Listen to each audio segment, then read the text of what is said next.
Besides theirs, which obviously you can't believe, right? It's uncredible, all of that, right? It's only like crazy anti-vaxxers who are staying up all night putting in these reports, right? Then you have to look at the vSafe data, okay? So the CDC had a program where they gave an app to 10 million people who received this vaccination. And that app was to track symptoms and any problems that happened subsequent to the vaccine. You know what's curious about that is many people were requesting for the CDC to share that data. They did not. They would not. They actually went to court to try to prevent the release of that data. But a judge ruled on a FOIA request that they had to release it. And guess what we found out?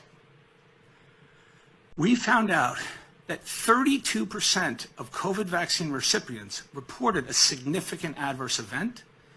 7.8% reported the need for urgent medical care or hospitalization. Okay, I've been a physician for a long time. There's not one treatment or intervention that I've ever heard of, that I've ever utilized in my practice, that has even a 1% chance that that will actually require medical care to address the adverse events of. So now you have a whole country, we have 7.8% of recipients who literally developed a problem where they needed to be evaluated by a physician. Now let's talk about the deaths. Talk about information asymmetry, okay?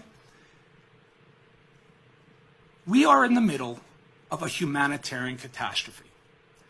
Right now, we have CDC data showing that the average life expectancy of an American in the span of 2.5 years dropped from 79 to 76.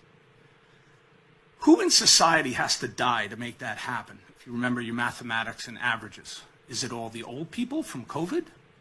No. You can't make that happen unless you lose an inordinate amount of young people.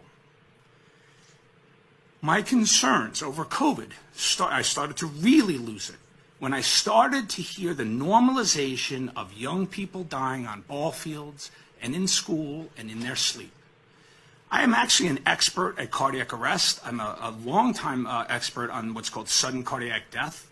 It is absolutely inordinately rare. And suddenly, I see report after report from newspaper after newspaper from around the country and around the world, small towns, big towns, all of these people in the primes of their lives suddenly being found dead.